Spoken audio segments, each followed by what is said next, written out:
હું કરું છું, જે અજ્ઞાનતામાં હું કરું છું અને હું જાણું છું ભેગું હતું, તે વચ્ચેનો જે હું છે તે બંને બાજુના લાડવા ખાય છે. આત્માના તરફના જાણવાની બાબતના લાડવો ખાય છે અને પૂતગલની ક્રિયા કરવાનો એ લાડવો ખાય છે. અને વિજ્ઞાન એમ કે છે, જે કરે એ જાણે નહીં અને જે જાણે એ કરે નહીં. તો આ બંને એક જ જણ કેવી રીતે કરી શકે?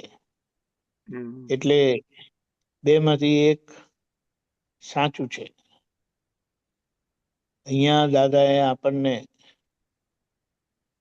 પૂતગલના કરવાપણામાંથી છોડાયા અને કોણ કરે છે તે બતાડ્યું. અને આત્મા જે હું છું એ એના ગુણોની આરાધના કરાવી. એ હું શુદ્ધાત્મા છું કરીને બેસાડી તો આપ્યું કૃપાથી, એટલે કૃપાની પ્રતીતિ રહે જ છે. અને આ બધા ગુણોની આરાધના કરવાથી એ આત્મા જેવો ચિંતવે એવો થઈ જાય.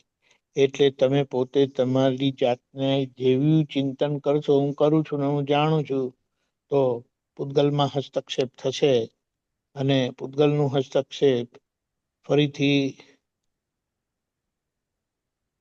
4 ગતિમાં ભટકામણ કરાવે અને પૂતગલનું હસ્તક્ષેપ બંધ થઈ ગયું. અને એ પૂર્વે થયેલ હસ્તક્ષેપને પોતે સારી રીતે એના પરિણામ જોઈ લઈએ. આજે એ પૂર્વના હસ્તક્ષેપના પરિણામે જે ભોગવટામાંથી પસાર થવું પડે એ બહુ સારી રીતે જોઈ લે તો પોતે જ પરમાત્મા થઈ જાય છે. બહુ જબરજસ્ત છે. સાધુ સાધ્વી સાથે અયોગ્ય વ્યવહાર ન થાય. 5મી માર્ચ અરિહંત ભગવાને કહેલા આચાર જે પાળે છે અને તેવા આચાર પડાવે છે એ આચાર્ય. અરિહંત ભગવાને કહેલા આચાર જે પાડે છે અને તેવા આચાર પડાવે છે તે આચાર્ય. એમને આત્મદશા પ્રગટ થયેલી હોય છે. આત્મદશા પ્રગટ થયેલી હોય છે. હવે આપણા માટે, મહાત્મા માટે એમ કીધું, આત્મદશા સાધે તે સાધુ. પ્રગટ નો મતલબ જે દીવો અવિરત પ્રકાશ આપે છે તે. અને જે દીવો પ્રગટ થયો છે પણ આવજાઈ કરે છે, તો ત્યાં એ પોતે આત્મદશા સાધે છે. એટલે આચાર્ય માટે આવું કહ્યું છે. હવે આપણે આખી ભૂમિકા આપણને ખરેખર જોવા જાય તો સીધું પરમાત્મા પદ જ આપેલું છે કૃપાથી. હવે આ વાત સમજાવી અઘરી છે, પણ આપણે થોડું વિચારીએ ને અને તપાસ કરીએ તો ખરેખર ખબર પડે કે દાદાએ આપણને શું કરી આપ્યું છે.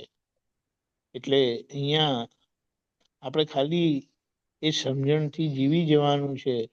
જેમ આપણે એમ કહીએ કે જો આપણે ભારતીય હોય તો આપણે આમ નહીં કરવાનું, આમ નહીં કરવાનું, આમ નહીં કરવાનું. બહારના લોકો એવું કરે. એટલે માતા પિતાને આપણા ઘરના વડીલો પણ આપણને સંસ્કાર આપતી વખતે કે આપણે તો આ કુળ ના કહેવાઈએ, એટલે આપણાથી આવા કામ ના થાય. અને એથી આવું જ્યારે આવી સમજણ આપે એટલે એવા સંજોગો આવે તો પણ આપણે પછી એક સમજણથી, એક અહંકારથી, પોતાના નિર્ણયથી પણ એ નથી કરતા. એટલે આ રીતે આપણને દાદાએ દ્રષ્ટિ આપીને શુદ્ધાત્મા બનાવ્યા છે. હવે શુદ્ધાત્મા દ્રષ્ટિએ કરીને આપણે રહેતા જઈએ છે. બહુ સરસ કીધું. જુઓ ને અહીંયા એમને આત્મદશા પ્રગટ થયેલી હોય. આચાર્ય એટલે એમને આત્મદશા પ્રગટ થયેલી હોય. સાધુ એટલે જે આત્મદશા સાધી રહેલા છે. એટલી સરસ ક્લેરિટી આપી છે. એટલે કૃપાથી થયેલા જ્યારે પુરુષાર્થના પરિણામે અનુભવથી સિદ્ધ થાય ત્યારે એ દશા પ્રગટ થાય છે. અને એ આત્મદશા પ્રગટ થયેલી આપણને આચાર્ય પદ એટલે આ વચ્ચે વચગાળાની ભૂમિકામાં આખી બહુ જબરજસ્ત ભૂમિકાથી આપણે આપણી ભૂલોને જોતા જઈએ છે અને એને ચોખ્ખું કર્યા કરીએ છીએ. અને એમ કરતા કરતા આખી આપણે દાદા સ્વરૂપ જ થતા જઈએ છે. એટલે આ તો પહેલેના જે સંસ્કાર પડેલા છે, માન્યતા ઘર કરી ગયેલી છે. અને એ સંજોગ આવે તો એ માન્યતા આપણને ખેંચી જાય છે અને એની અસર કરાવી જાય છે. બાકી હકીકતમાં એમ કહીએ ને કે દાખલો આપણે આપતા એ છે કે પરણ્યા પછી કુંવારા કોઈ રહેતા નથી અને પરણ્યા પછી સાસરે આવી જાય છે તો પછી એમને સાસરું જ એમનું ઘર કહેવાય. પણ હજી એ સાસરા પ્રત્યે ઘર મારું કરીને થતું નથી. કારણ કે આગળની અસરો હજી વર્તે છે. એટલે આપણે અહીંયા સમજવાના માટે આપણે કહીએ કે હવે આપણું કામ શું છે, તો દાદાની આજ્ઞા પ્રમાણે રહ્યા ને તો એ આજ્ઞા જ આપણા બધા જીવન વ્યવહારમાં ઉકલતા જીવન વ્યવહારમાં આપણી ભૂમિકા એટલે આપણે જેવી રીતે રહીએ છીએ એ નિશ્ચય પ્રાપ્તિનું પ્રમાણ આપશે. અને નિશ્ચય પ્રાપ્તિનું પ્રમાણ એટલે જે આપણો વ્યવહારાત્મક હતો એ જેના અજ્ઞાનતામાં વ્યવહારાત્મક હોય અને જ્ઞાન થયા પછી એ નિશ્ચયાત્મક કૃપાથી થયેલો અનુભવથી નિશ્ચયાત્મક થતો જાય છે. એટલે પ્રતીતિ કૃપાથી થયેલી પુરુષાર્થે કરીને સ્થિર થાય છે અને એ લક્ષ્યગત થયેલી એટલે કે હાજર થયેલી આપણને અનુભવ તરફ લેતી જાય છે. અને અનુભવનું પ્રમાણ શું આપ્યું દાદાએ? બાર કોઈની જોડે કોઈ ઝઘડો નહીં, બધાનો સ્વીકાર, બધાની જોડે એડજસ્ટમેન્ટ અને ટૂંકમાં એને પ્રેમ સ્વરૂપ કીધું બહાર અને અંદર સંપૂર્ણ વિતરાગ. એટલે અંદરની વિતરાગતા સિદ્ધ ક્યારે થાય? બહાર સંપૂર્ણ પ્રેમ સ્વરૂપ થાય ત્યારે જ. એટલે સંભાવિત નિકાલમાં સામાન્ય કિંચિત માત્ર પણ દુઃખ ના થાય એવી રીતનું આખું જીવન જીવી જવાનો આખો એક પુરુષાર્થ આપી દીધો આપણને કે જે આખરે આપણને બધા જોડે પ્રેમ સ્વરૂપ બનાવે. પહેલું ઘરમાં થવાનું છે એટલે ઘરના લોકો જોડે પ્રેમ સ્વરૂપ થયેલા ક્યારે કહેવાય? ઘર જીતાઈ ગયું. ઘર જીતાઈ ગયું ત્યારે જ કહેવાય કે ઘરના લોકોને આપણા થકી બિલકુલ દુઃખ ના થાય. હવે તો થતું નથી ને? ના. બહુ સરસ. એટલે આપણે આ જ્ઞાન પામેલા અને સિદ્ધ થયેલા બધા લઘુત્તમ પુરુષ હતા.